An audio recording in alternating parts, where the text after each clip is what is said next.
Hey guys, tonight we slip back into the dappled sunlight of a prim and proper English afternoon, the kind punctuated by the clank of china, the flutter of lace parasols, and the deafening silence of 1,000 unspoken rules.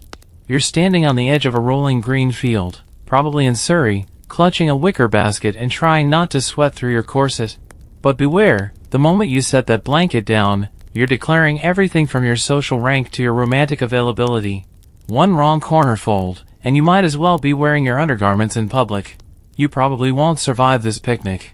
So, before you get comfortable, take a moment to like the video and subscribe, but only if you genuinely enjoy what I do here. Feel free to share your location and local time in the comments. I love seeing where in the world you're listening from. Now, dim the lights, maybe turn on a fan for that soft background hum, and let's ease into tonight's journey together. Victorian picnics weren't about the food. They were about spectacle, carefully choreographed performances of civility, status, and flirtation, all staged on the humblest of platforms, a blanket. But not just any blanket. It had to be large enough to accommodate multiple guests, thick enough to insulate against damp grass, and elegant enough to imply that yes, this family did in fact own a drawing room with brocade curtains. Placement was everything. A blanket laid too far from the shade suggested poor planning. One too close to a hedge might imply shyness, or worse, a desire to escape surveillance. Spacing between neighboring parties was also critical. Too close, and you might be accused of eavesdropping. Too far, and you risked looking antisocial, which was nearly as bad as being French. And if your blanket happened to brush up against another party's corner, that was tantamount to social trespass. Historians still argue whether this blanket etiquette was a response to the rise of middle-class leisure or merely an exaggerated extension of drawing room propriety. Either way, you tread carefully, sometimes literally, through a minefield of gingham and gossip. Now, once the blanket was unfurled and pinned at the corners, usually with polished silver or etched glass weights, it became a stage. The edges signaled boundaries. Guests never stepped over them. They circled politely and sat with deliberate grace, avoiding any breaches of spatial hierarchy. The host or hostess always took the center-back position, with the most esteemed guest placed at a flattering angle to them. If you were seated near the basket, congratulations, you were either a trusted confidant or someone being silently tasked with serving everyone else. One lesser-known quirk? If you brought your own blanket to a picnic hosted by someone else, it was seen as both presumptuous and tacky, like bringing takeout to a dinner party. But if you forgot your blanket entirely, that too raised eyebrows, suggesting you weren't truly prepared for polite society. To further complicate things, blanket color mattered. Plaids were considered hardy and Scottish, cream-colored linen was genteel but dangerously prone to grass stains. Some hostesses even embroidered their family crest into the corners, yes, even on outdoor rugs, because branding, it turns out, isn't just for Instagram influencers. But of all the potential pitfalls, the greatest was the wind. A gust that flipped a corner or revealed an ankle could unravel hours of reputational sewing.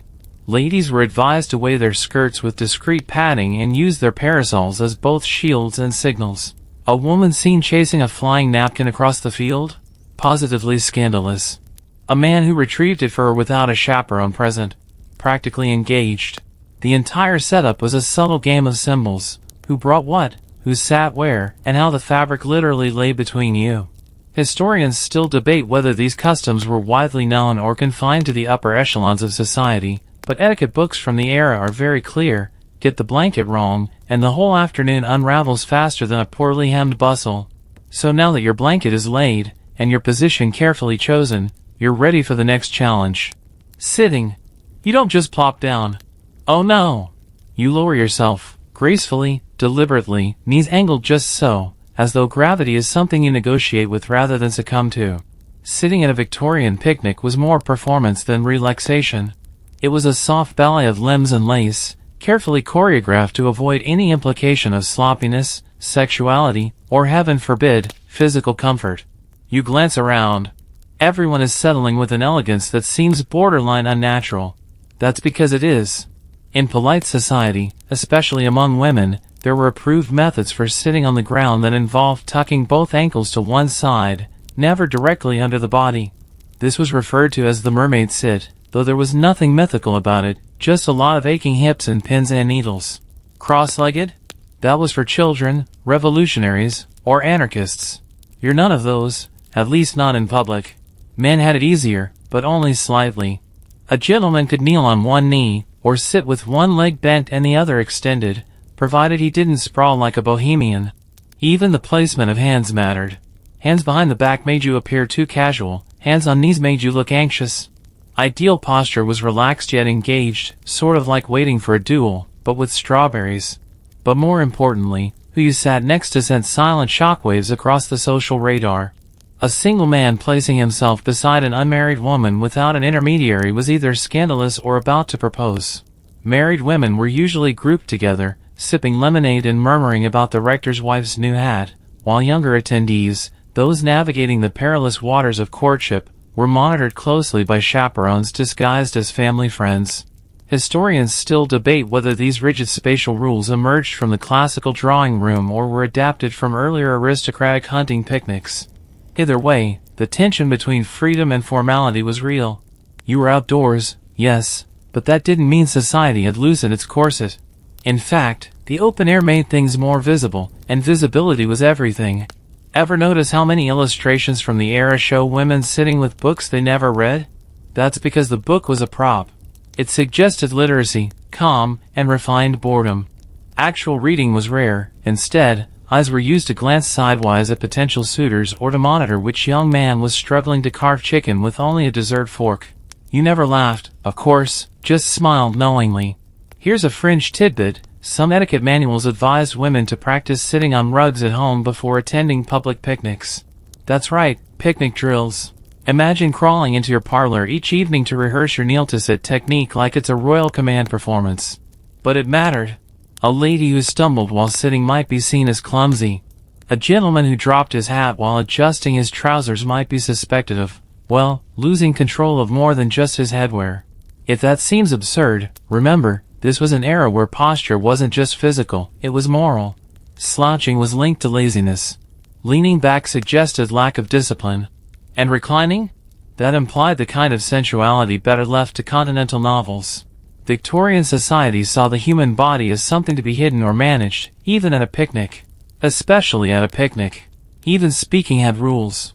Conversations had to be low, pleasant, and audible only to your immediate neighbors.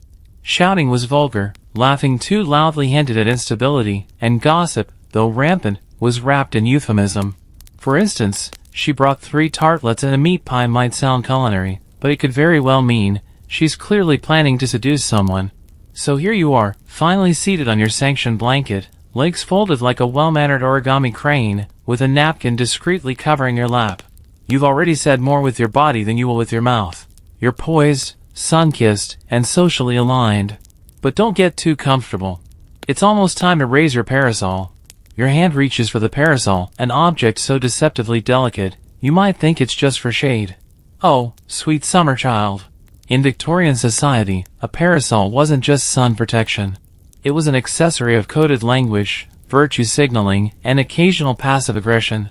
There you are, seated prettily under the dappled sunlight, and the first thing you do, before sipping lemonade, before unwrapping a sandwich, is unfurl your parasol. Slowly. Deliberately. The flick of the wrist, the tension of the silk canopy springing open, it's a little theatrical, sure, but it mustn't feel too dramatic. You're not fencing. You're declaring, I am demure but watchful. Also, I brought my own shade, thank you very much. And here's the kicker, the color, size, and angle of your parasol all meant something. A white lace parasol implied innocence or at least the well-founded illusion of it. A dark parasol, especially violet or navy, could signal widowhood, or worse, a woman who read French novels. Tiny parasols were flirtatious and impractical, enormous ones hinted at wealth, and possibly neck strain. Now tilt it forward, slightly leftward, because that's the approved position for a modest lady with fair skin and a mildly rebellious spirit. Too upright and you look stiff. Too low and you're hiding. Just enough tilt to suggest that you're watching the world, but the world had better behave itself while it watches you. Historians still argue whether parasol dialects were universally understood or mostly intuitive. Some say they mirrored the fan language used in ballrooms, where a quick flick meant I'm married, and a slow twirl meant I could be convinced otherwise. Either way, The parasol served as a portable curtain, a boundary, a billboard. And yes, there were parasol faux pas. Spinning your parasol idly while talking to a man? Flirtatious, bordering on scandal. Resting it on the ground while eating? Sloppy. Letting it blow away in the wind? Social catastrophe, followed by a tragic game of chase likely resulting in exposed ankles and eternal shame. But the real power play came when two women met under adjacent parasols. If one woman's parasol was lower than the other's, it could be interpreted as submission, or simply bad posture. If their parasols touched, it was either an accident, or a passive-aggressive slap. The safest bet? Keep yours tilted, polite, and just aloof enough to imply you know exactly what you're doing. Here's a fringe tidbit: some upper-class women had parasols with hidden compartments, tiny pockets sewn inside the canopy to hold love notes, smelling salts, or emergency mints. Imagine casually shading yourself while simultaneously concealing a letter that says, "Meet me by the rose trellis at dusk." It's espionage, but laced and perfumed. For gentlemen, parasols were tricky.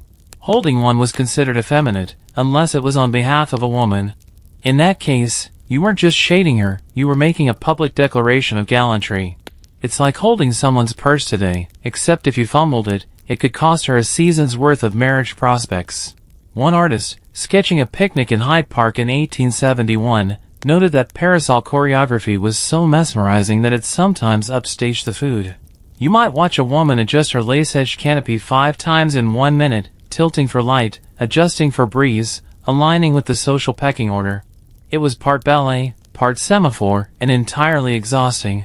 And then there were the parasol wars, not actual battles, but rivalries. A woman known for particularly fetching parasols might find herself copied by her peers or whispered about behind a well-shaded hand. If someone arrived with a newer, silkier parasol from Paris, that could cause full-blown emotional heatstroke.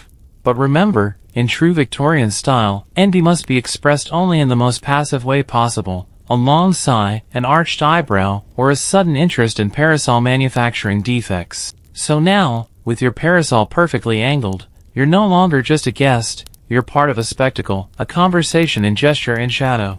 You shade your face from both sun and scrutiny, sip tea with your free hand, and let the breeze flirt with your curls. But beware, your next bite could be your next blunder. Because picnic food came with rules. You had the spread in front of you, neatly stacked finger sandwiches, bowls of gleaming fruit, perhaps even a custard tart or two glistening like porcelain trophies in the sun. Looks innocent enough, right? Wrong. Victorian picnic dining was a battlefield of invisible landmines, each morsel a potential etiquette catastrophe. You reach for a sandwich. Not just any sandwich, of course. It's dainty, crustless, and cut into perfect triangles.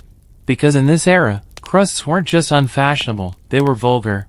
Crusts suggested laziness or poor kitchen help, and no lady of good breeding would be seen gnawing on the edges like some kind of street urchin. So it's triangle or bust.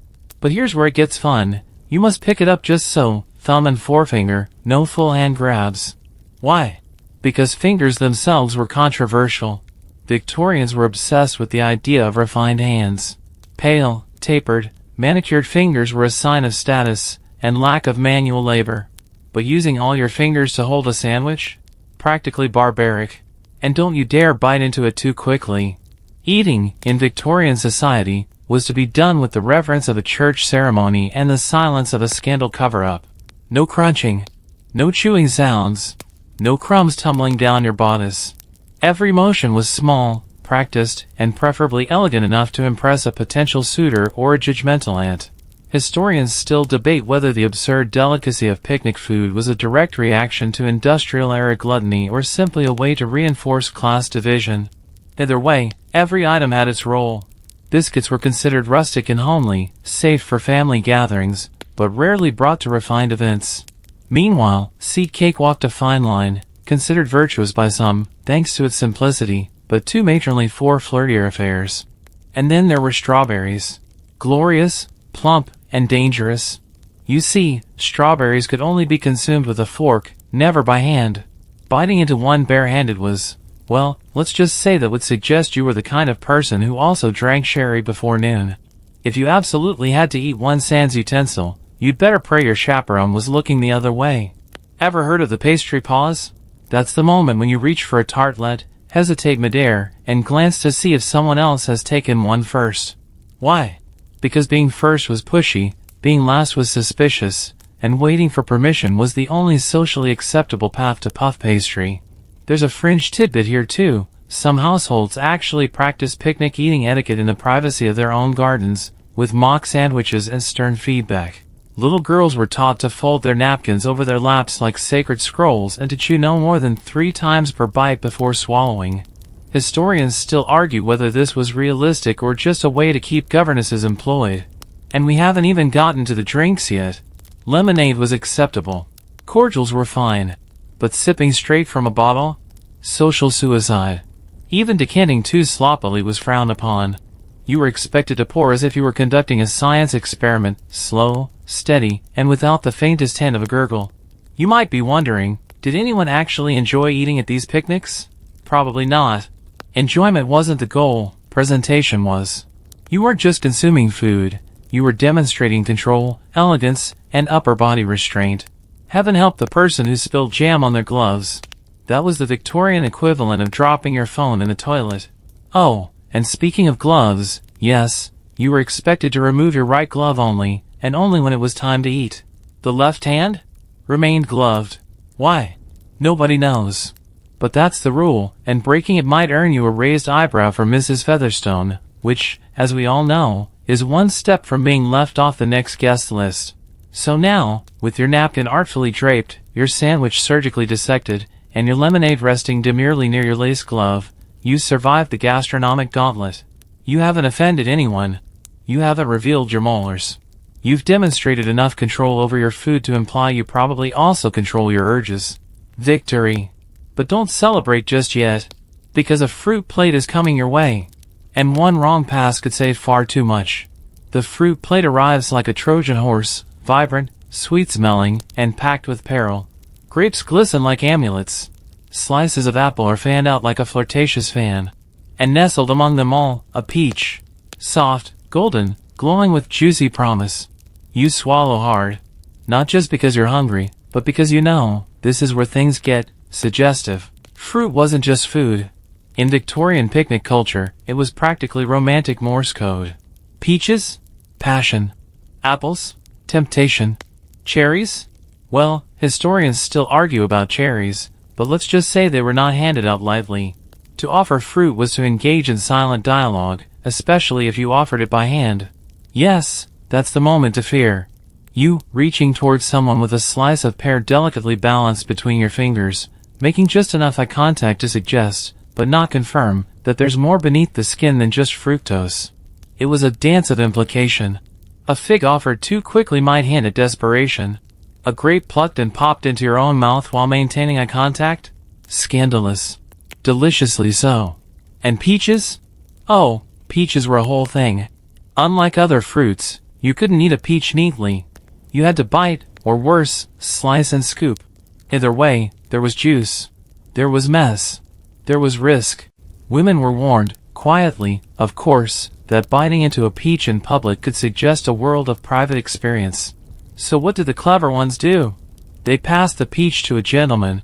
Let him deal with it. If he ate it gracefully, marriage material. If he dropped it, exposed. If he refused it, probably a Methodist. Now here's a curious fringe tidbit. Some etiquette books recommended wrapping particularly ripe fruits in lace handkerchiefs before offering them, to avoid disruptive drippings. You read that right. Victorian picnics were the only place on earth where a fruit could be accused of indecency.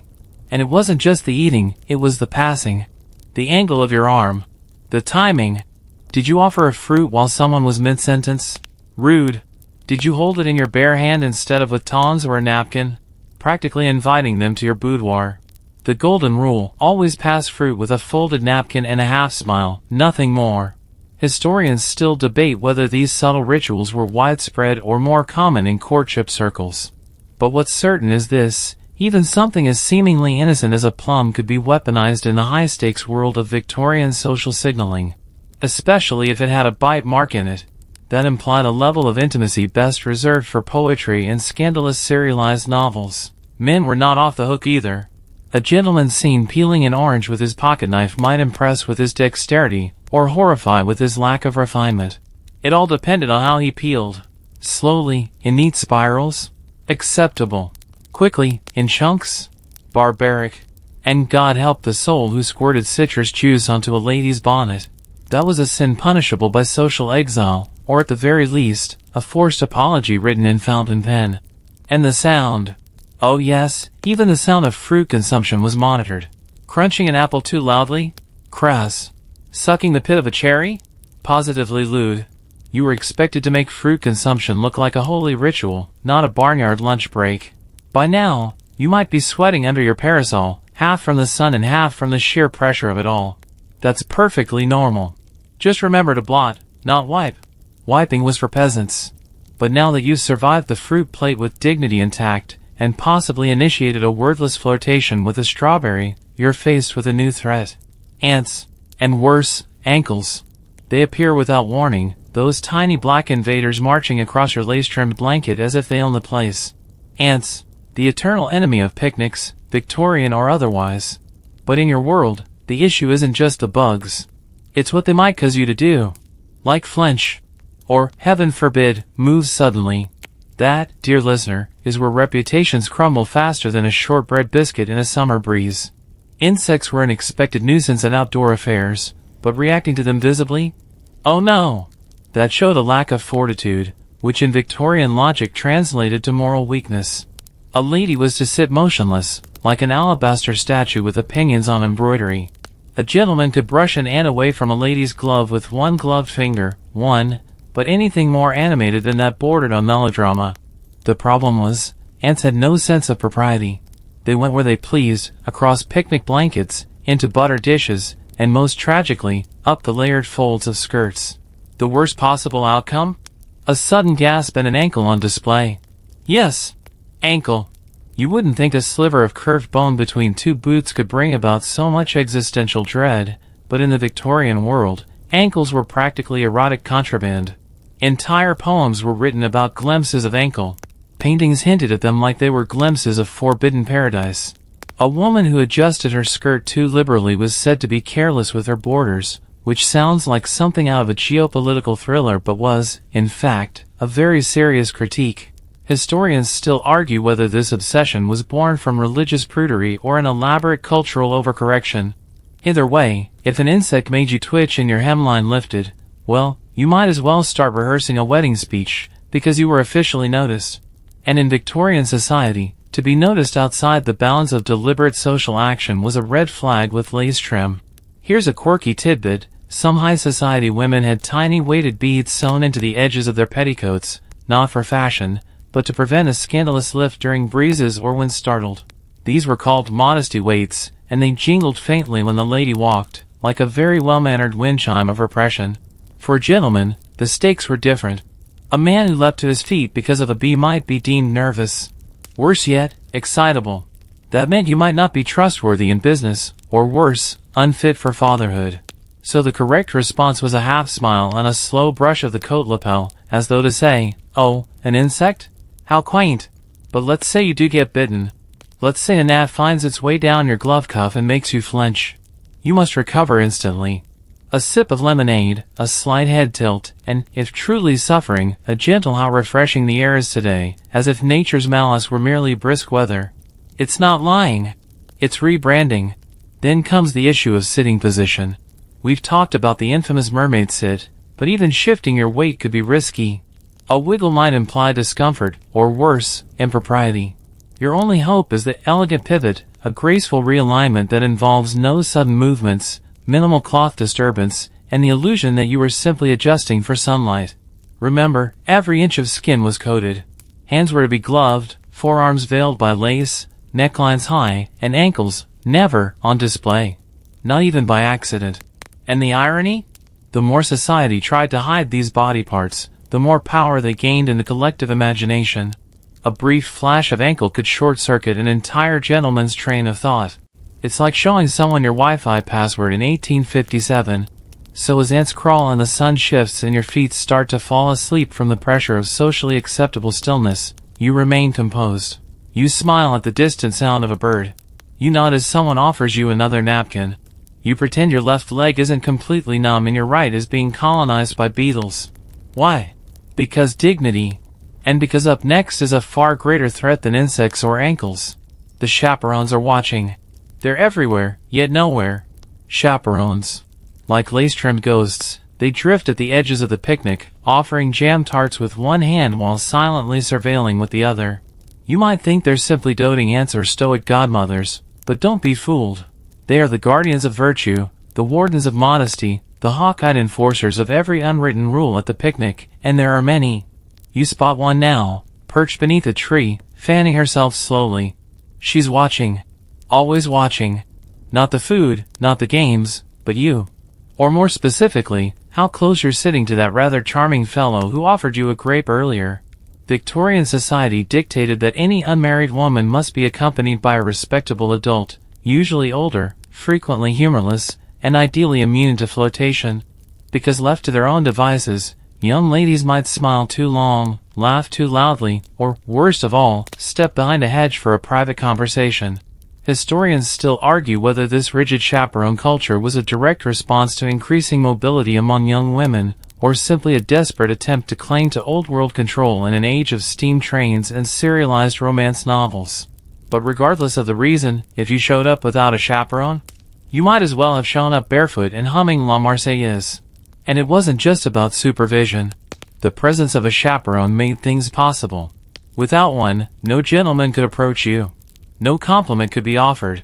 No casual stroll among the wildflowers could be taken. A chaperone, ironically, was the key to interaction, but also the strict timer that made sure it didn't go too far. Here's a curious tidbit. Some chaperones carried parasols with mirrored inlays on the underside, allowing them to discreetly observe conversations behind them without turning their heads. That's right, reverse surveillance parasols. Victorian fashion meets 19th century spycraft. Gentlemen, for their part, had to tread carefully. To approach a young woman without greeting her chaperone first was not only rude, it was suspicious. You were expected to address the chaperone, offer a light pleasantry, ideally involving the weather, and only then ask permission to sit beside her ward. Even then, the seating had to involve visible space, approved posture, and a tone of voice no louder than a hummingbird's whisper.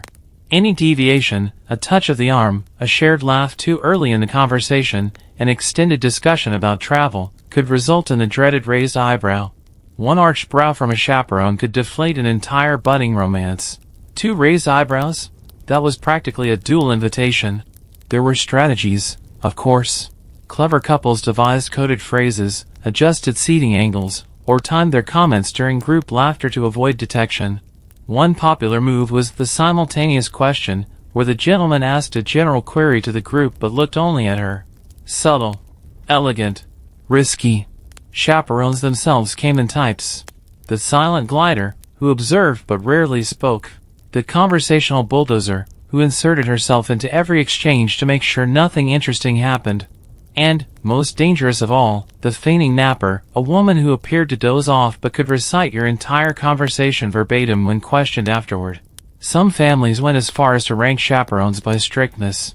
A level 1 might allow for brief walks and stolen glances. A level 5? You'd be lucky to make eye contact across the fruit platter. And pity the poor girl with a chaperone mother, because that woman had both emotional leverage and a parasol with a brass tip. But why go through all this effort? Because reputation was currency. A single rumor, sparked by an unchaperoned laugh or a hand passed too gently, could undo a season's worth of carefully curated innocence. The picnic was not just an afternoon snack, it was a public examination in decorum, restraint, and plausible deniability. So, you sit. You smile. You converse in soft tones and calculated glances, always aware that behind you, just out of frame, someone is taking mental notes with the fervor of a courtroom stenographer. Because while your parasol offers shade, and your blanket offers comfort, it is the chaperone who offers, or denies, your social future. And just as you master this balancing act, a new tension ripples through the grass. The games are about to begin. And fun in Victorian society was, surprisingly, even more complicated. Ah, games. The moment you've been waiting for, some levity, a chance to stretch your legs, to laugh a little, to shake off the tension of parasol tilts and fruit diplomacy. Except, This is Victorian England, and even fun has rules. You're invited, gently, formally, to rise from the blanket. Not leap. Not scramble. Rise. With grace. A gloved hand is offered to you, which you accept only after a second's hesitation, to appear demure, not reluctant. Now you stand on the grass, already aware of how the hem of your dress catches a bit too much dew. Someone suggests a game of graces or perhaps hunt the slipper, and just like that, the real performance begins. Victorian picnic games were designed not only to entertain but to reveal who had poise, who could follow direction, who, perhaps, giggled just a little too freely when their hand brushed someone else's during a blindfolded challenge. Every game was a minefield disguised as merriment. Let's take graces, for instance. It involved tossing wooden hoops between two players using wands, and the goal, beyond catching the hoop, was to maintain perfect posture, poise, and prettiness while doing so. Trip over your skirts? Unladylike. Toss too hard? Aggressive. Show too much joy when you succeed? Borderline unhinged. Historians still argue whether these games evolved from actual peasant traditions or were tailor-made by governesses desperate to keep young people active without inciting actual joy.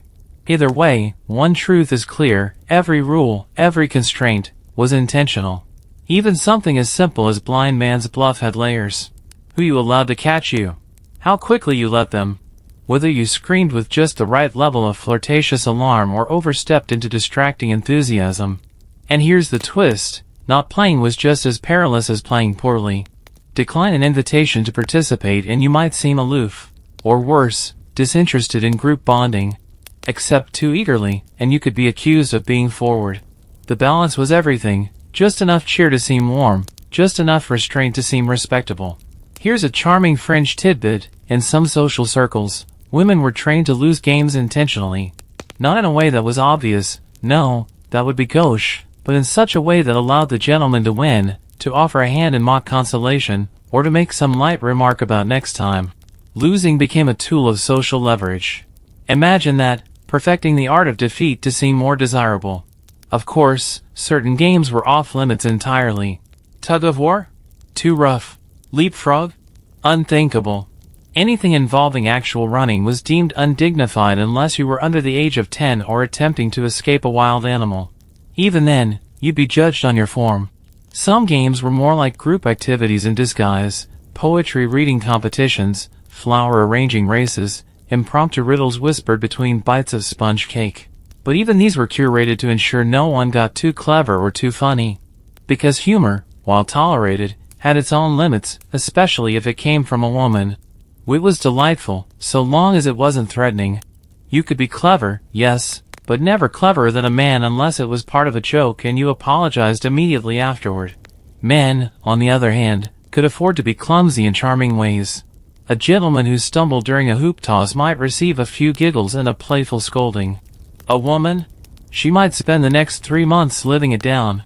The games, like everything else at these events, were a test dressed in linen and laughter. And yet, something about it all was fun. Beneath the rules and rituals, people found joy, small, careful, exquisite joy. A shared smile during charades. The brush of fingers during a blindfolded guess. The soft applause that followed a well-recited verse. It was all tightly wound, yes, but it still sparked a little warmth. So you play. You laugh, gently. You spin a hoop, pretend to chase a slipper, and allow yourself one extra beat of eye contact when he hands it back to you. Because even in this corseted circus of civility, pleasure sneaks in. And now that the games are winding down, the host has produced a book. It's time for Etiquette Hour. The blanket is reset, the fruit plates cleared, and your heartbeat finally slows from the social acrobatics of hoop tossing and blindfold dodging. You're just settling back onto your folded knees when, oh no, someone pulls out a book. Not a novel. Not poetry. Certainly not anything French. No, this is worse. It's an etiquette manual. You know the kind: stiff spine, gold leaf title, written by some baronet's widow or obscure duchess who believes social graces are only one fainting spell away from moral collapse. And at this particular Victorian picnic, it's time for everyone to gather round and read aloud from it. The host, always the host, clears his throat. Ladies and gentlemen, he says, perhaps a few pages from proper deportment in the field? Everyone smiles politely. No one dares groan. These portable etiquette guides were real and shockingly common. Bound like scripture, they were lugged into parks and gardens to provide refreshers on behavior, just in case someone forgot how to sit, speak, or peel a pear properly. Historians still argue whether these books were treated as serious tools or passive-aggressive entertainment. But either way, they were brought out often enough that their presence at picnics became a sort of performance in itself. Now, you're listening to a passage on how to address your host when thanking him for the use of his teapot. The guide suggests no fewer than 3 tiers of compliments, one for the tea itself, one for the choice of crockery, and one for the delicate conversation arc permitted during the pouring. No, really. Conversation arc.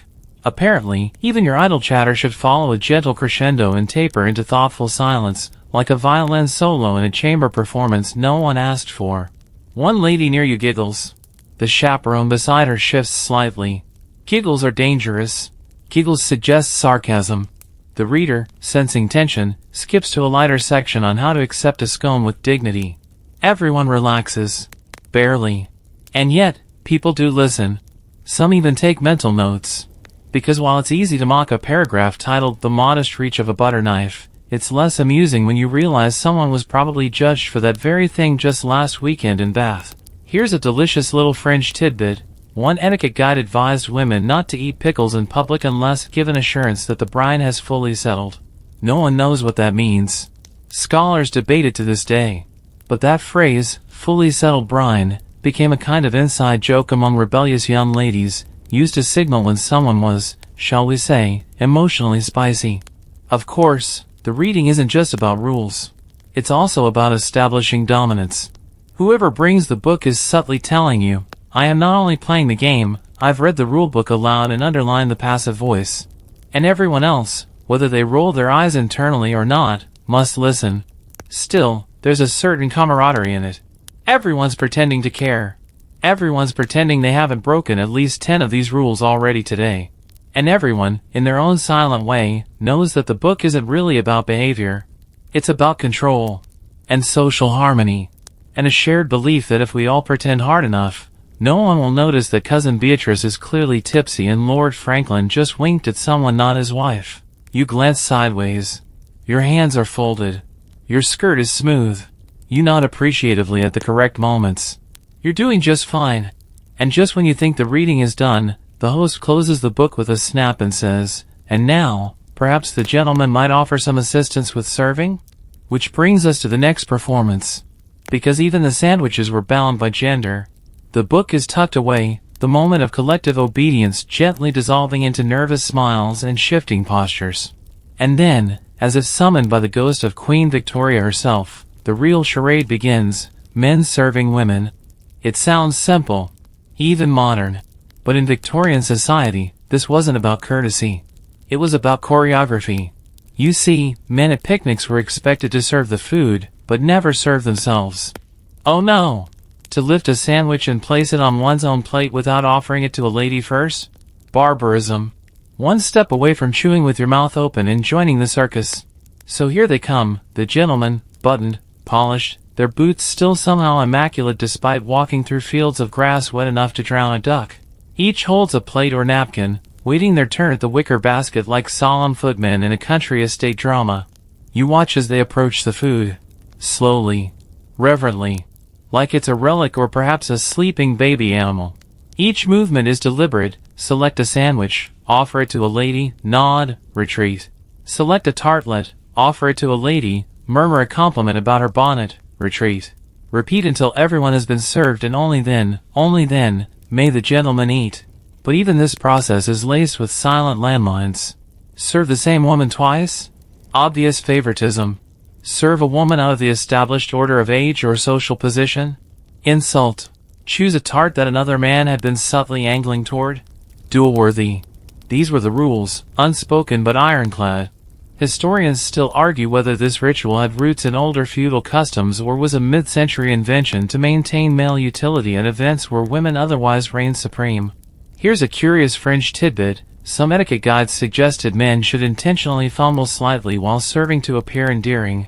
A dropped spoon, caught midair, a slightly uneven sandwich placement, these gestures convey humility, nervous charm, and allowed a lady to offer a soft, corrective smile. Of course, drop something twice and now you're clumsy. No woman wants to marry a man who can't be trusted with finger food. Meanwhile, the women sit in their finely arranged groups, pretending not to notice that an entire platoon of suitors is competing to deliver the best piece of cake. You sip your lemonade, still delicately, and allow one eyebrow to lift, barely, as a gentleman offers you a strawberry tart with what can only be described as a hopeful grin.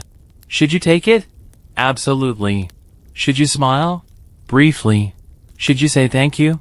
Only if it's crisp, clear, and delivered without the kind of warmth that would make the chaperones fidget.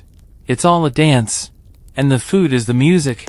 Men who do not serve are not just lazy, they're suspect. Perhaps untrained. Perhaps spoiled. Perhaps, whisper it, foreign. And while a charming rogue might get away with lounging beside the punch bowl making dry observations, most were expected to make themselves useful at least once, or risk the social equivalent of a timeout. And of course, the men never sat while serving. They stood, or crouched briefly, always careful not to collapse into a sprawl.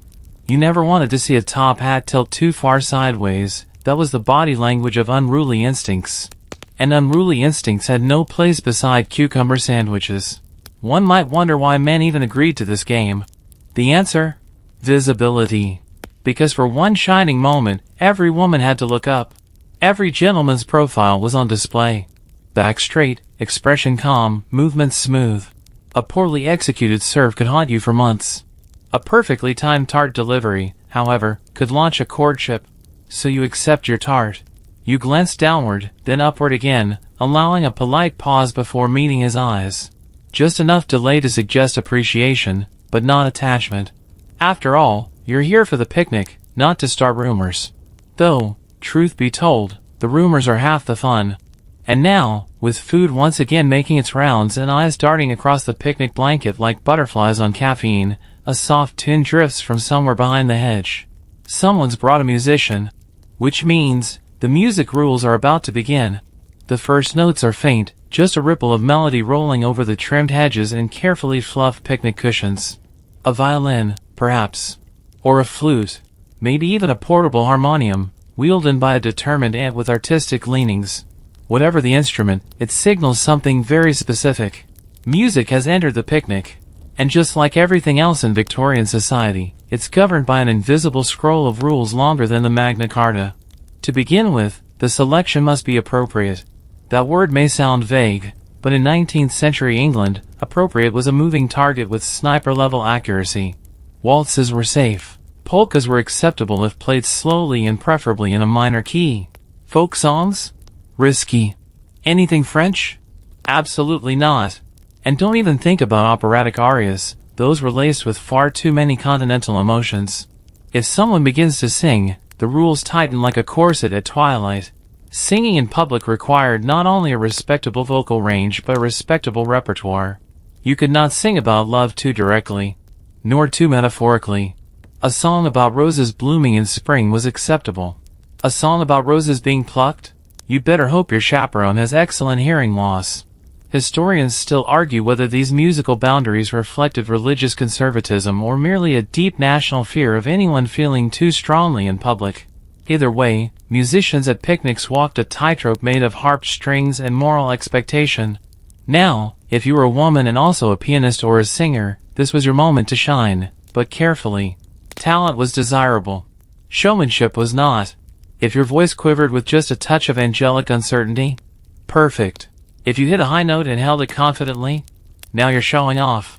A respectable lady's musical goal was to appear delightful, not impressive. Here's a delightful little French tidbit. One etiquette manual from 1862 specifically warned women not to accompany themselves on the guitar while standing, as it was a posture prone to passionate sway.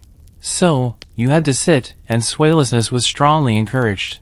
Of course, not everyone was expected to perform. Some were there to listen and to react correctly. Gentle clapping only. No whooping, no foot tapping, and absolutely no shouting requests like "play the one about the lamb." This wasn't a tavern. It was a social showcase disguised as relaxation. And what about the gentleman? The rules there were equally absurd. A man could appreciate music. He could even hum along in a deep, unthreatening baritone.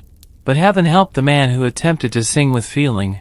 That kind of public vulnerability could be interpreted as emotional instability, or, worse, foreign sensibility.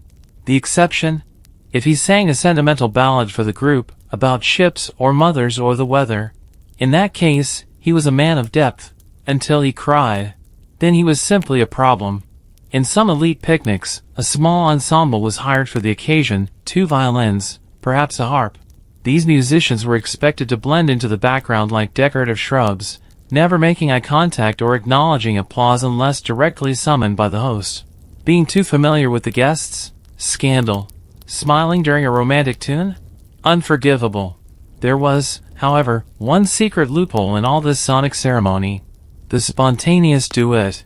If 2 guests found themselves humming the same tune, and if the chaperones were distracted and the sun was at just the right angle, they might be allowed to sing a few lines together. As long as that contact was brief and the lyrics were chaste, it was permitted. Barely. And only if followed by immediate reseating and a return to tea service. But even if you didn't sing or play, music served another role. It set the mood for whatever came next. A lively tune meant time for group strolls. A soft lullaby signaled that storytelling might soon begin. And silence, of course, meant it was time for that most sacred of Victorian rituals. Gentle, mutual, highly performative boredom. So you sit, listening. You don't sway. You don't mouth the lyrics. You allow the music to pass through you like a polite breeze. You even offer a quiet "how lovely" to the lady beside you, who nods with exactly the right amount of enthusiasm. Because in Victorian picnics, every note carried a message. And just as the final violin phrase fades into the leaves above, you hear the unmistakable clink of glass. Wine is being poured. Now things get truly dangerous. A soft glug. The shimmer of liquid in crystal. A collective inhale so subtle it might have been the wind, though, of course, it wasn't. Wine. The velvet thread running beneath the corset strings of every respectable Victorian gathering. Present, yes. Celebrated, not quite. Feared? Oh, absolutely. Because while wine was not forbidden, enjoying it too much was. The host, probably wearing spats and a strained smile, pours with precision. The glasses are delicate, etched with floral patterns that whisper, "You'd better behave." And you know instantly that you must accept a glass. But not too quickly. Not with too much eagerness. You must look pleased, but surprised. It's the same face you're expected to make when receiving an unexpected bouquet. Oh, how thoughtful. How completely, socially tolerable.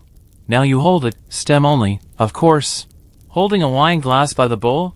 That's how revolutions start. You don't sip yet. You wait for the host. Or, more precisely, for the most senior lady to raise her glass. This is the unspoken cue that it's time. You lift your glass, angle your wrist just slightly, but never tilt your head, and sip. Just one sip. You may now spend the next hour pretending that sip is still in your mouth. You're not here to drink. You're here to possess a drink. The difference is everything. To actually finish a glass of wine, especially red wine, could imply indulgence. Or a relaxed spirit. Or, horror of horrors, a personality. That would never do.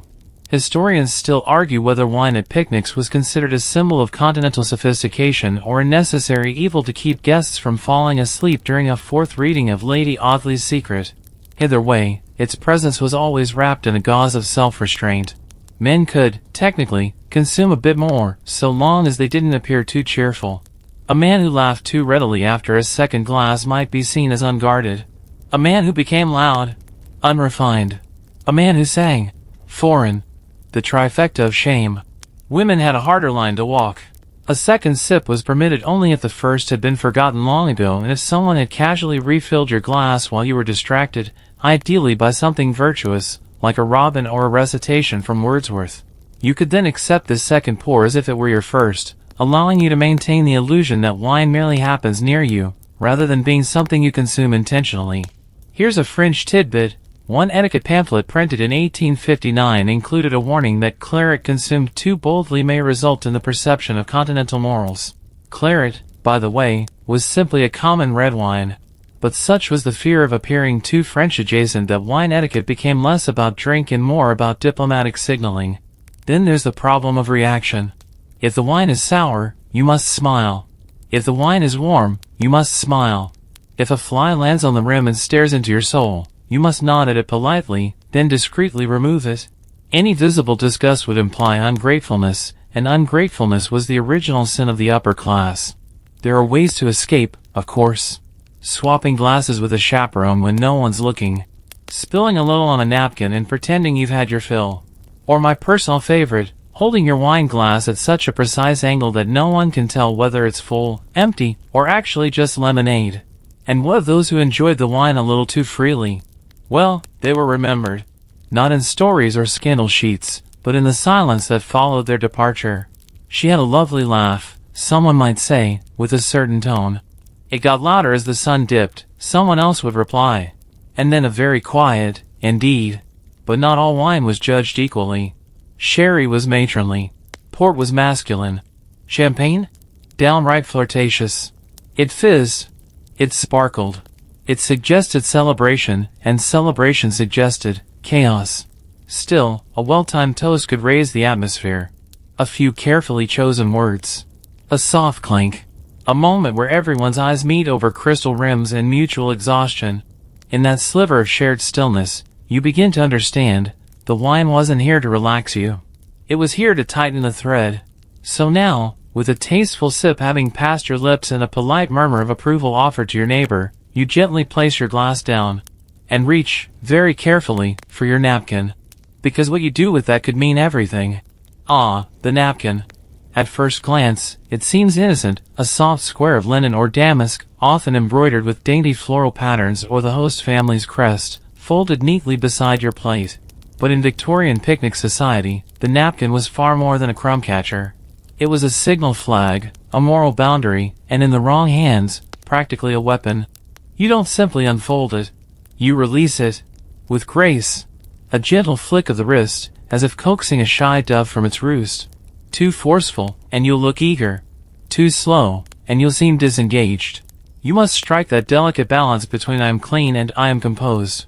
No one should ever notice you opening your napkin. And yet, if you fail to do it properly, they will all remember. Once unfolded, the napkin goes, not on your lap, oh no, but on your knees. Folded in half, creased toward your body. Never crumpled. Never tucked into a collar, unless you're impersonating a Frenchman in a satirical sketch. The napkin lives as a quiet guardian over your modesty and, more importantly, your intentions. Here's where it gets tricky. Different napkin positions meant different things. A napkin placed to the right of your plate? You're not finished eating, but you're considering being done. Folded and placed neatly on the plate? You're done, but want everyone to know you enjoyed it. Thrown haphazardly near your cup? Barbarian. Possibly revolutionary. Definitely not invited back. And heaven forbid your napkin touch the ground. If it falls, if it drifts, you do not, under any circumstances, dive for it. You glance. You pause. You wait for a gentleman to notice.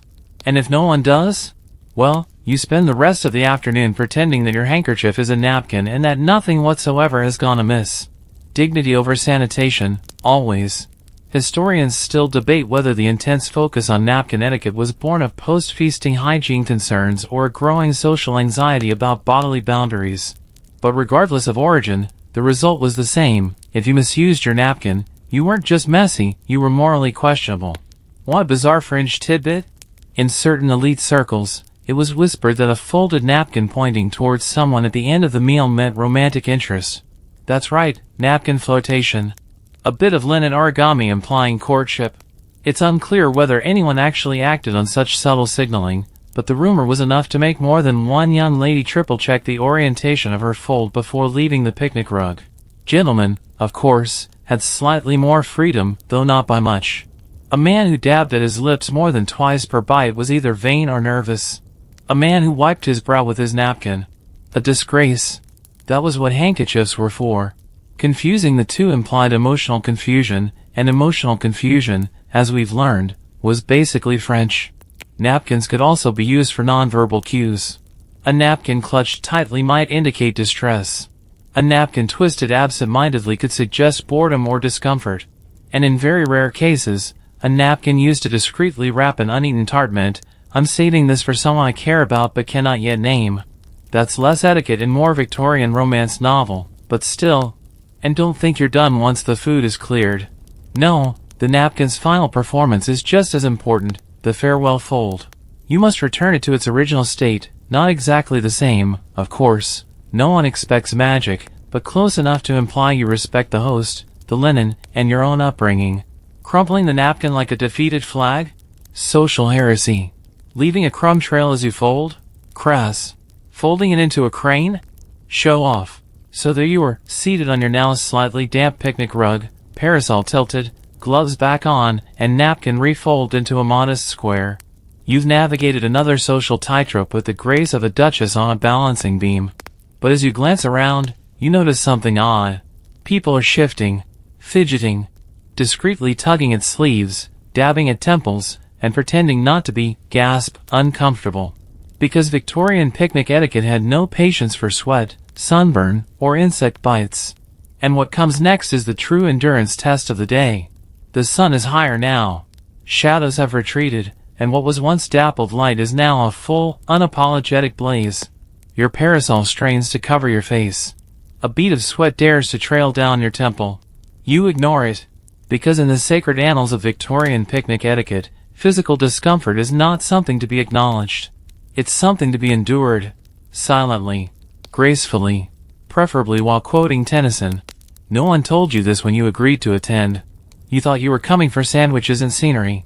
Instead, you've enrolled in a masterclass in stoicism, with no water breaks and very little breeze. Still, you sit, your posture perfect, your gloves now faintly damp. Someone to your left has begun blinking at a suspicious frequency. To your right, a gentleman's mustache is wilting. Yet no one dares say a word. Herein lies the cruel brilliance of the Victorian picnic, its demand that one maintain poise in the face of persistent physical rebellion. If your corset is biting into your ribs, smile wider. If your boots are soaking through from grass dew, cross your ankles more elegantly. If a mosquito just siphoned your dignity through your lace cuff, nod appreciatively at the scenery and pretend it was the breeze. Historians still argue whether this extreme emphasis on composure was rooted in class anxiety or just an elaborate prank by generations of stoic matriarchs. But whatever its origin, the result was universal. Discomfort had no place in polite conversation. Or on your face. You want a fringe tidbit? Here's one. Some elite ladies carried picnic pins, tiny, decorative brooches with hidden compartments containing lavender oil or vinegar-soaked cotton. Not for healing. For masking the scent of perspiration, one's own, or others. The idea of smelling like a person was appalling. You were supposed to smell like a well-appointed greenhouse in emotional distance. Gentlemen suffered just as heroically.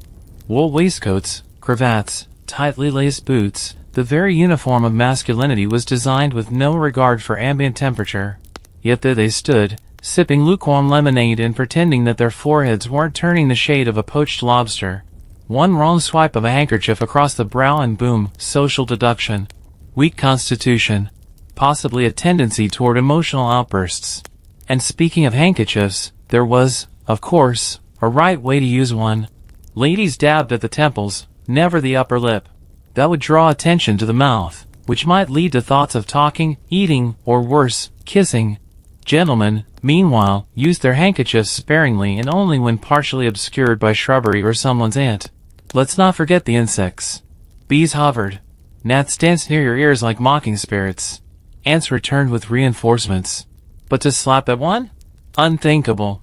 You were to gently wave them away with a fan or, if desperate, a well-timed ahem to redirect attention while you executed a stealthy flick. And there was no such thing as hot. The word itself was avoided in polite conversation. One could say, the air is lively today, or, what a bold sun we have. To claim you were hot was to admit weakness, mortality, perhaps even sensuality. Victorian etiquette was not here for that. It's no wonder so many portraits of the era show people looking vaguely stunned. They weren't deep in thought. They were heat-struck. But here's the thing. Despite the sweat, the sun, the bugs, and the slow roast of your dignity, you carry on. Everyone does. Because the entire gathering is a mutual agreement to pretend things are perfect. The lie is the glue. You're not collapsing from sunstroke. You're glowing. You're not itchy. You're spirited. You're not plotting to flee to the shade and scream into a hedge. You're serene. And then, at long last, someone shifts their blanket. A subtle signal. The beginning of the end. But not just yet. Because before anyone can rise or retreat, there's one final, and possibly terrifying, tradition still to endure.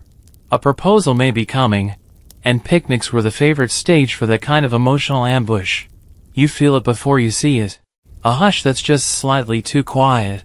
A young gentleman suddenly very focused on adjusting his cufflinks, though they've been perfectly aligned for the past 2 hours. A chaperone clearing her throat in a way that suggests not a cough, but a countdown. Someone's about to propose. Victorian picnics, for all their lace-trimmed restraint and rigid etiquette, were prime territory for popping the question. Why? Because the picnic, despite its outward innocence, was an emotional crucible. Hours of eye contact, shared strawberries, and intense conversation about the weather had a way of coaxing even the most reticent bachelor into action. And so, the picnic proposal became an event unto itself, anticipated, whispered about, and utterly terrifying. But make no mistake, this wasn't the modern, drop to one knee, hold out a ring, Instagram-worthy spectacle. This was the Victorian version, discreet, coded, and constructed entirely from implication. There may not even be a ring. Just a glance. A question wrapped in euphemism. A sentence that begins with "should circumstances allow," and ends with "speak with your father?" If you're the potential recipient of such a moment, your heart is likely hammering against the seams of your corset. Not that you'd show it. Instead, you offer a pleasant smile, tilt your head, and pretend to be fascinated by a passing butterfly while your entire romantic future hangs in the air like overripe fruit. Historians still argue whether this proposal format evolved out of sincere modesty or sheer fear of social disruption. After all, a rejected proposal at a picnic wasn't just awkward, it was public. And nothing traveled faster than a rumor involving unrequited intentions over seed cake. Gentlemen faced enormous pressure. The timing had to be perfect, after the games, before the lemonade ran out, ideally beneath a tree but not too far from the group. You didn't want to appear secretive. Or worse, premeditated. There's a marvelous French tidbit here. Some men rehearsed their proposals in front of their valet or younger brother, practicing their posture, tone, and even hand placement. One guide from 1874 recommended delivering the line, "I find myself thinking often of the warmth of your company," while offering a small wildflower, not picked by oneself, of course, but gathered thoughtfully by someone else. Women, meanwhile, were expected to respond with a full spectrum of micro-expressions. Eyes widened ever so slightly. Encouragement. A prolonged glance at the chaperone. Delay. A sudden need to realign a napkin. Rejection. Or constipation. The margin was thin. But here's the wild part, even accepting wasn't straightforward. You couldn't just say yes. That would be unseemly. Instead, you were meant to offer something like, "That would be a matter of some consideration," or "I am honored that you have thought so deeply."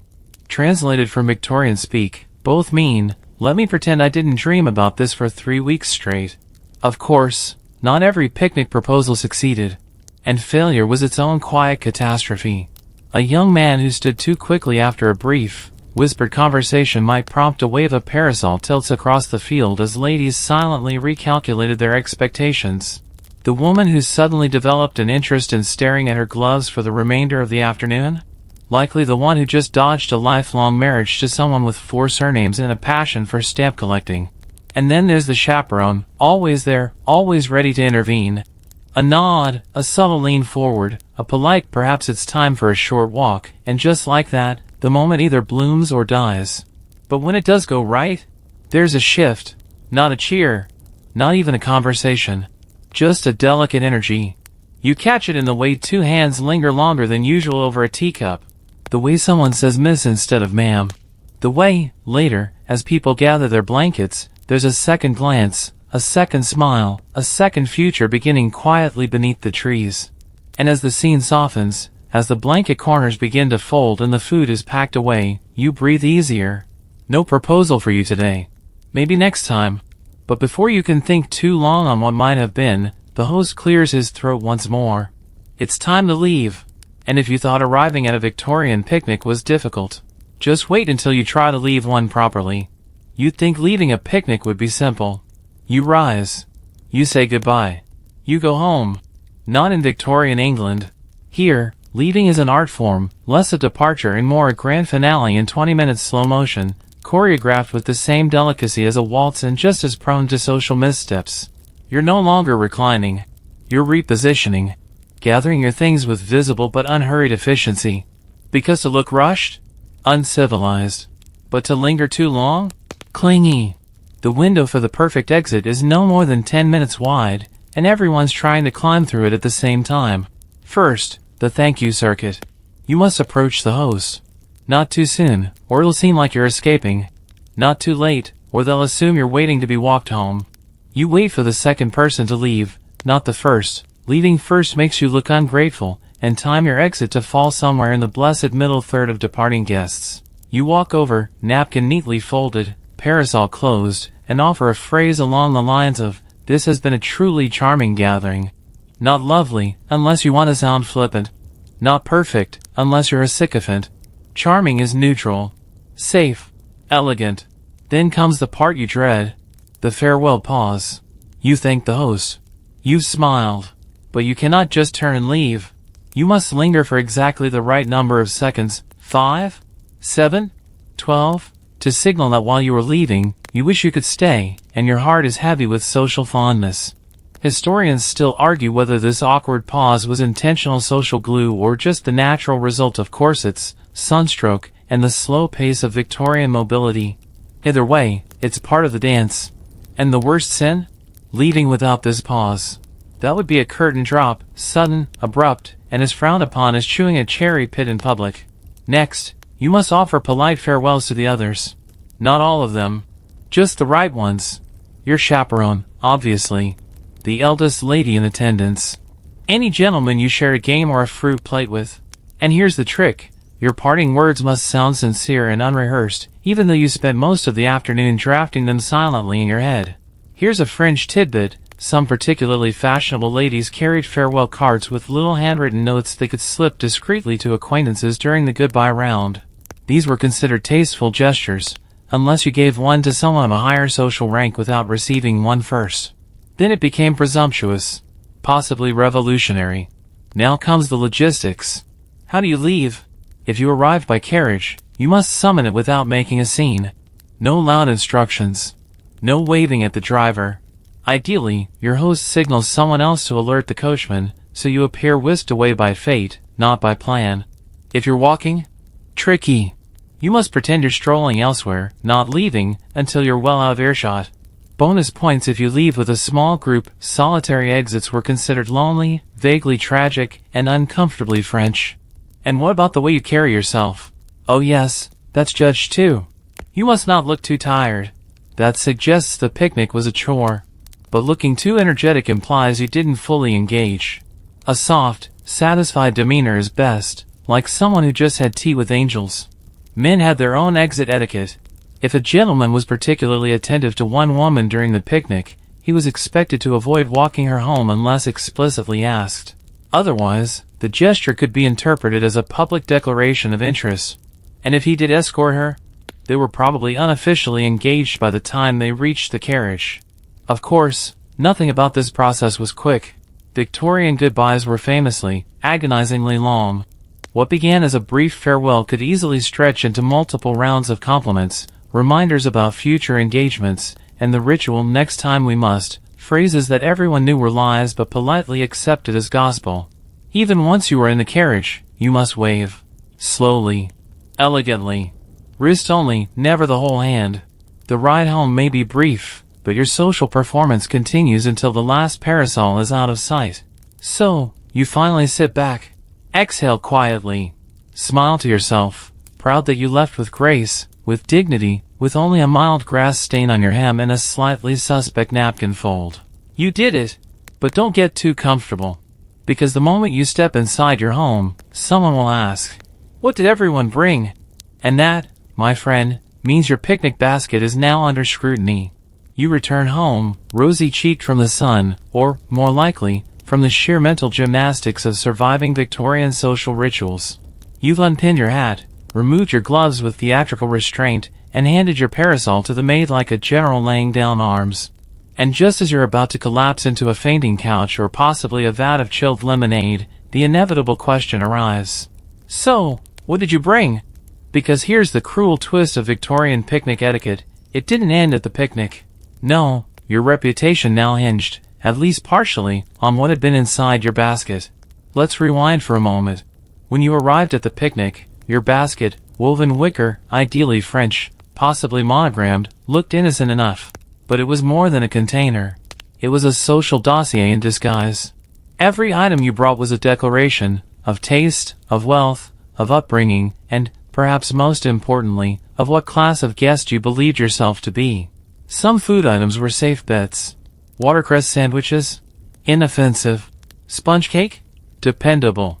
But bring something too rustic, meat pies, for example, and you risked being mistaken for someone who read novels in installments and said pardon, unironically. On the other hand, showing off could backfire. Trifle in a crystal dish? Lovely, but if your family wasn't known for trifles, it might seem suspicious. Like new money. Or, worse, ambition. Historians still debate whether Victorian food snobbery was rooted more in class anxiety or culinary confusion, but either way, a picnic basket was judged with surgical precision. People remembered who brought what, and how they presented it. Presentation was critical. Food wasn't simply brought. It was unveiled.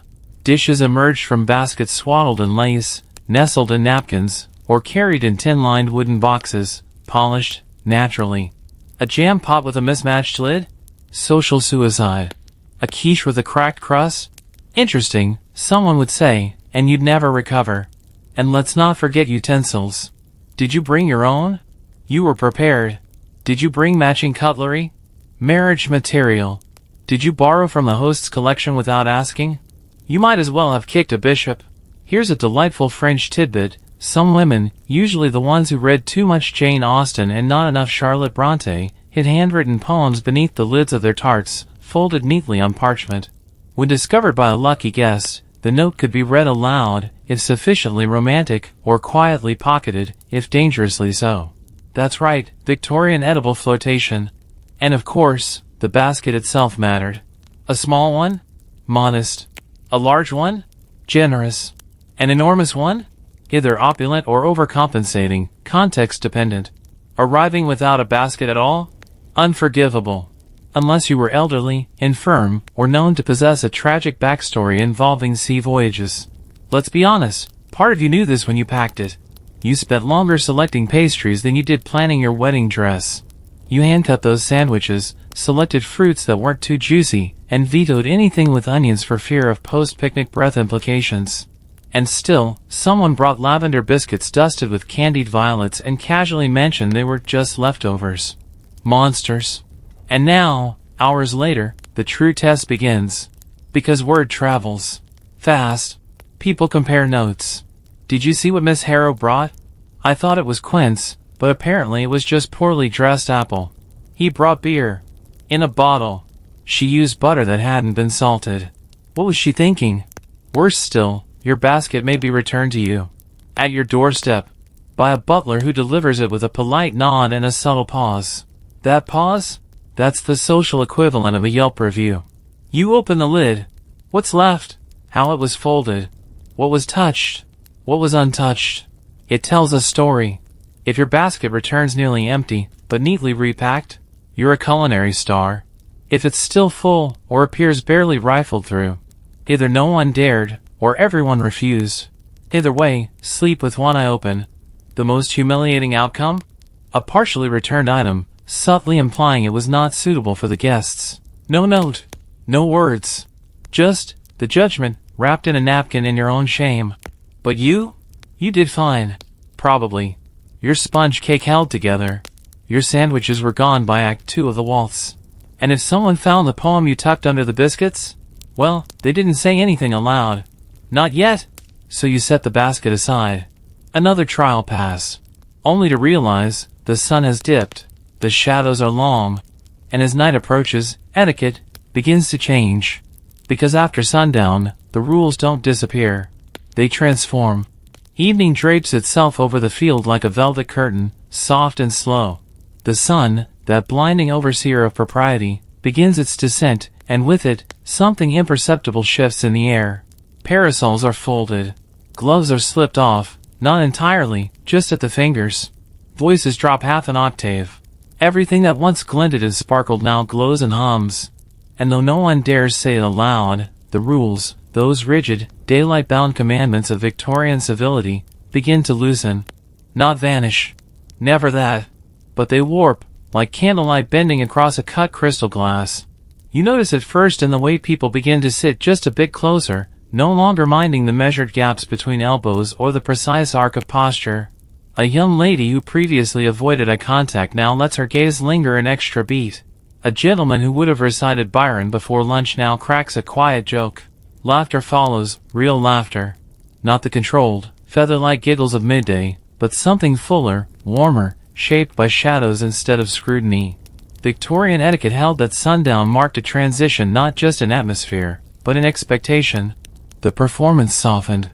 The performance remained, of course, it always remained, but it took on new colors. The emphasis shifted from display to impression. You were still being watched. But now, it felt like you wanted to be. Historians still argue whether this twilight transformation was deliberate or simply a byproduct of fatigue and fading visibility. But it's telling that etiquette manuals became less prescriptive about post-sunset behavior. They offered vague phrases like appropriate discretion should be maintained and conversations ought not to drift into overt familiarity. Which, of course, meant that everyone drifted into overt familiarity and hoped no one wrote about it in their diary. Here's a delightful fringe tidbit: some chaperones, especially the more progressive ones, or those who simply longed for a cup of tea and a break from vigilance, would use the setting sun as an excuse to withdraw slightly. A little coolness in the air, they'd say, and position themselves near the carriage, just far enough to offer plausible deniability. This left the young folk a precious 20 minutes of semi-unsupervised freedom. Just enough time for scandal. Or magic. Or both. Now comes the dance of the dusk walk. Not an official part of the picnic, but one as expected as the lemonade. Couples, or almost couples, would stroll at the edges of the field, where trees began to blur and lanterns cast golden halos on the grass. These weren't long walks, no one wanted to trip or ruin their shoes, but they were significant. A chance to murmur rather than declare. To speak in low tones about topics that, just an hour earlier, might have earned you a sharp look from an aunt or a mention in a letter home. And the best part? Everything could be denied. Later, when pressed, you could say, "We only discussed poetry," or "It was about the weather," and no one could prove otherwise. The dusk was your alibi. The games of earlier now gave way to storytelling. Someone produced a book, or, more dangerously, simply began to recount a memory. These stories, told as the light dimmed, were allowed to be a little more personal, a little less polished. A tale of travel. A joke involving a cousin. A memory of a summer long ago. No one interrupted. No one critiqued. The fading light gave everything a softness that even the most rigid guests couldn't resist. And then came the music. Again. But now it was different. Slower. Lower. No violin trills or perky flute dances. Now, if someone sang, it was a lullaby. Or a folk song. Or a quiet ballad about longing. And this time, it was acceptable to sway. Just a little. Just enough to match the rhythm of a breeze that finally, mercifully, cooled the grass beneath your skirt. Of course, not everyone indulged. There were still those who kept their backs straight and their glances chaste. But even they, eventually, had to admit, the dusk was persuasive. It didn't command disobedience. It whispered of possibility. You, for instance, find yourself laughing at something a gentleman says, not because it's especially witty, but because it feels good to laugh in this new light. He notices. He doesn't comment. But when he passes you the last sugared violet, he does so with a smile that wasn't in his repertoire 3 hours ago. And you? You accept it without folding your napkin. A tiny rebellion. The kind that only dusk allows. But like all things Victorian, this softness has a time limit. The darkness will come. The lamps will be lit. And someone will eventually say, "Well, it's best we be off." And just like that, the magic will retreat. But for now, you remain in that strange, rare window between rules. Between the stiffness of society and the thrill of sincerity. Between tea and departure. And just as you think it might all fade away, a familiar rustling begins. Blankets are being gathered. Which can only mean one thing. It's time for the final act. Blankets are being shaken gently, not for cleanliness, but for closure. The ritual of packing up a Victorian picnic is not unlike the final curtain call at a theater performance. Everyone knows their part, and each motion must suggest that what transpired was both effortless and dignified, even if it very much was not. The moment has come. The baskets, once symbols of culinary ambition and social strategy, are now repositories for sticky napkins and half-eaten gooseberry tarts. But even the packing has rules. You can't simply toss things in and call it a day. Each item is returned with reverence. Linen folded, forks wrapped, jars wiped. Even crumbs are considered. To leave a mess on the grass was not just impolite, it was an offense against nature and your host's reputation. You begin collecting your things, but slowly. Everyone does. Because a hasty pack-up reads as dissatisfaction, and dissatisfaction implies boredom. And boredom, in Victorian society, was nearly criminal. So you linger with each action. The parasol is rolled with ceremony. The gloves are slipped back on, finger by finger, like closing a delicate book. The fan is snapped shut with an audible click, a small exclamation point at the end of an unspoken sentence. Conversations shift to future plans. We must do this again. What a lovely afternoon. Your current scones were divine. No one mentions the sunburns, the ants, the proposal that may or may not have occurred behind the hedge. Those details dissolve into the folds of departing pleasantries, smoothed over like footprints on a manicured lawn. Historians still argue whether this deliberate calm at the end of social gatherings was cultural performance or emotional necessity. After all, so much of Victorian life demanded silence where there should have been expression, performance where there might have been presence. The end of a picnic, then, wasn't just a goodbye, it was a collective unwinding. A subtle exhale. But even this required choreography. Here's a fringe tidbit: some elite families employed picnic stewards, whose sole job was to oversee the packing process, ensuring no item was left behind, no napkin stained, no pie tin exposed. These stewards, usually dressed in neat, neutral colors, often blended so seamlessly with the landscape that guests barely acknowledged them, until they vanished and the picnic looked like it had never happened. You begin to stand. But even this must be performed. You don't grunt or groan or stretch dramatically.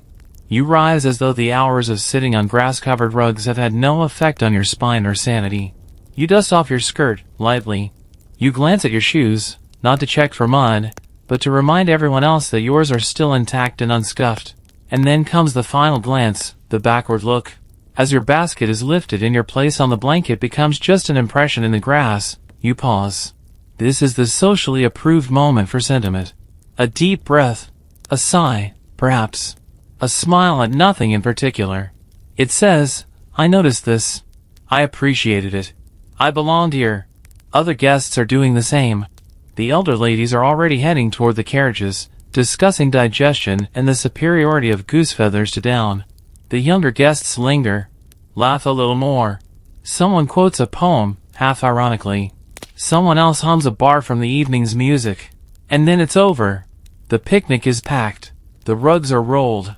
The food is boxed. The mood is shifted from warm and wistful to politely alert. Time to retreat to drawing rooms and tepid baths. To write letters and deconstruct glances. To reflect on who sat beside whom, who brought what, and who might appear together again at the next outing in a slightly smaller grouping. You've passed every test. Laid your blanket correctly. Sat like a statue. Flirted in metaphor. Endured the heat, the insects, the violin. And now, as you climb into your carriage or begin your walk home, you're not just leaving a picnic. You're carrying with you the weight of having played the game, well. But don't exhale just yet. Because once the etiquette is packed away, the gossip begins. And tomorrow's breakfast tables will be full of whispers about who crossed which boundary, and who did it beautifully. And now, finally, the carriages have departed. The grass lies flattened where blankets once rested. A few crushed petals mark where ladies' slippers once stepped. The field is hushed. But in drawing rooms across the city, over lukewarm tea and quietly buttered toast, the real event begins. The post-picnic audit. Because in Victorian society, nothing was ever just what it appeared to be, not the food, not the conversation, and certainly not the gathering itself. Every guest becomes a story. Every smile a hypothesis. Every silence a mystery to be solved by people who weren't there but now feel deeply entitled to an opinion. You, of course, are no exception. You're home. You've changed out of your afternoon attire. Your gloves are drying on the rack. And as you sink into your favorite chair with a relieved sigh, you realize you're still performing. Because even in private, even alone, you wonder, did I pause long enough when thanking the host?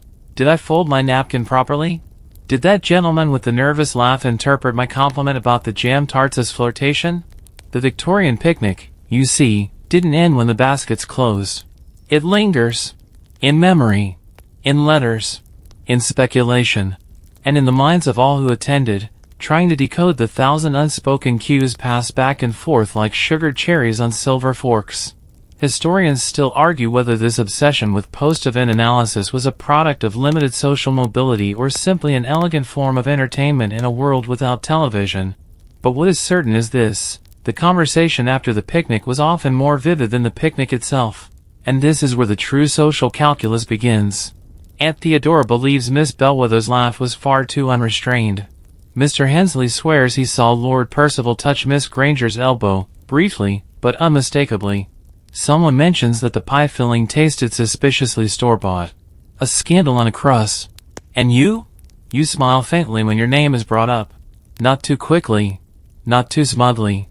You hear, she carried herself beautifully, and allow a modest, appropriate reaction. Inside, of course, your heart tap dances like it's auditioning for a far less restrained century. And that's the strange brilliance of it all. The picnic was never just about the food, or the games, or even the etiquette.